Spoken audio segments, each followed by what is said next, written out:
Modest lead for Voit. Lines this down towards the left field corner. Voit is headed for third, maybe beyond. Yep, Mike Schultz going to wave him around. Here comes the throw. He will be out at the plate, and what a collision there. So Voit comes in hard, and a collision with Tyler Stephenson, and Stephenson slow to get up. All right, they're back on MLB Tonight inside Studio 42 with Alex Avila and Yonder Alonso on Fran Charles. That's the slide everybody was talking about a week ago, and Luke Voit landing physically on Tyler Stephenson. Stephenson suffered a concussion, so he's still not playing. Voit, incidentally, has some bicep issues, so he's out of the lineup as well. These two teams are playing again this week. They're in a series tonight that starts in Cincinnati. Just want to get your take on this. Obviously, I mean, being a catcher, first off, because there was some talk about potentially that people thought Voit's slide was dirty. David Bell did not think so. Voit said clearly he wasn't trying to do anything dirty. And Tyler Stephenson, he laid low on that. But other people had thoughts. I'm just curious what your thoughts were. Well, I don't think it was a dirty slide. I think, Voit was trying to just create his lane. And it's tough for a big man to be able to change directions like that. And, when you're going in one direction, Yonder, that, for guys like us, big guys, you're not going to be able to be moving, that gracefully around the plate once you pick a direction you're going into. But it was just one of those unfortunate situations and part of the dangers of being a catcher. Yeah, I just think, when you're looking at Voit, I've been in situations, and I'm sure you've been too, where the coach is waving you, right? And you're kind of stepping on third base and you're saying, oh my God, do not wave me. And if you do wave me, right, you can't stop me. Right. Because I can't move. I'm not Tatis, I'm not one of these leadoff guys, and Voit clearly wasn't one of those guys where he can avoid the catcher, right? Because he's just going in one direction. And I want to show the video off again. Because for me, when I look at this play and I look at Voit, he really had no intentions to do anything wrong to Stephenson. And now for me, it starts with the throw. And, the cutoff man, right, Alex, he gets this ball and he kind of throws a two-seamer. This ball just dives into the line, and it was too late because by the time the catcher was moving, Voit was 5 or 6 feet ahead. So if we're making this assumption of, Voit could have avoided him or whatever the case may have been, I don't necessarily think that was the case. And, the throw wasn't a perfect throw, and it wasn't inside, which we work in this in spring training all year, right? Which is you got to throw it to the inside of the half of the plate. You got to throw it on the inside. Make sure that you protect your guy. Clearly, that wasn't the case because as I'm coming, if that ball is coming in and you move right away, it's hard for me to try to move to the left or to the right. Now, in the old days, I would have ran you over. Right. There's just no way I can do anything but just run you over. But now with the new rules, it's kind of like avoiding it, but at the same time, you're the one that has the gear. Right. Well, it's going to hurt me. Well, you could already tell that, Luke was trying to make a different lane because he saw Stephenson in front. He was trying to go this way. Right. But from a catcher's perspective, or at least to talk about on what a catcher would probably try to do there to protect himself a little bit, at least when I was taught catching, you're always trying to stay on your feet. And I've seen a lot of young catchers kind of do this because we're so comfortable going to our knees to block pitches, get in front of balls, stuff like that.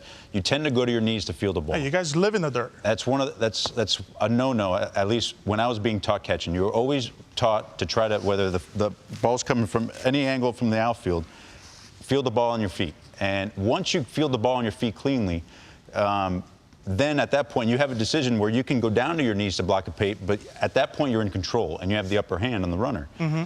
But you always wanted to try to avoid going down to a knee to field the ball because that puts you in a vulnerable position.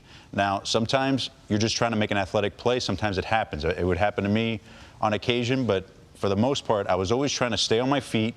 And once I fielded the ball, then I had the opportunity to be able to go down to block the plate on my knees, whether the runner was trying to slide or if I was just bracing myself to get hit. And, I had my fair share of hits throughout my career. I want to ask you this because, he made a move which was going back towards the plate. Right. Whereas possibly you have an opportunity to go forward to make that play. Would you kind of decide that? Obviously, you're deciding it in quick speed right there. But for me, it's trying to give, I would say as a runner, give me a lane and hopefully you're okay. Right, and you can stay safe. Right. Well, in that play particular, so he did everything right going, as far as getting ready, getting set to receive the throw. On the inside half. On the inside half. Now, the throw starts taking him. If he was able to stay on his feet, he might have been able to But he went on the ground. Yeah, he was on the ground. But if he would have been able to stay on his feet, he would have, at that point, had the upper hand. Voit would have had a little more of a clear lane. And instead of having to dive back to tag him and still be in a vulnerable position because he was on his knees, he would have been on his feet and been able to just kind of put the tag on this way. I want to see it because, I think, like, in the monitor, it shows that play.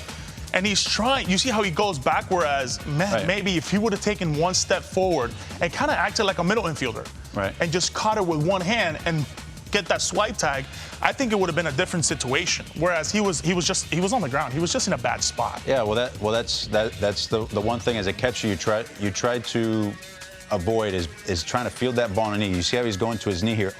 Instantly, he's in a tough spot, not only to make the play, but then he's also vulnerable as far as getting hurt. But you're right. When the throw's coming in, as a catcher, you have to decide whether you got to kind of take a step back. Kind of abort? Well, take a step back or come up to take the throw. Whichever way is going to allow you to be able to stay on your feet. Sometimes it doesn't happen. Sometimes you can't, and you're just trying to make an athletic play like Tyler was doing there. But you have to try to fight the urge as a catcher to go down on your knee. I know it's so easy to do because we're so used to it. But I can't tell you how many times where I would see the ball coming in, there's a play at the plate, and the throw coming from left field is a tough one because if it's a good throw, you're in harm's way no matter what. But fighting that urge to go down to it, but just stay on your feet, because as long as you're on your feet, you're in control there at that point, and you can decide what you can do.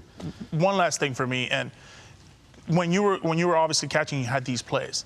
Were you aware of the runner? If he was a fast runner, if he was an agile runner, if he was a big runner? A big runner, right? Because if you know it's a guy like Tatis, big runner, you know he's going to get out of the way. But if at this point, he's coming, right? He's coming. Oh, my God. Well, see, Rossi. Catcher on catcher right there. But, I mean, as you want to go again? As we saw, yeah, right. As we saw right there, once I was able to field the ball cleanly on my feet, I was able to then protect myself and do what I needed to do, not only to block the plate, prevent the run from scoring, but then protect myself a little bit as well. Now, like I said, sometimes it's not going to work out that way. Sometimes you're just trying to make an athletic play like Tyler was, and I know he's on the concussion deal now, but I hope he can recover from it, and it sounds like he is. Yep.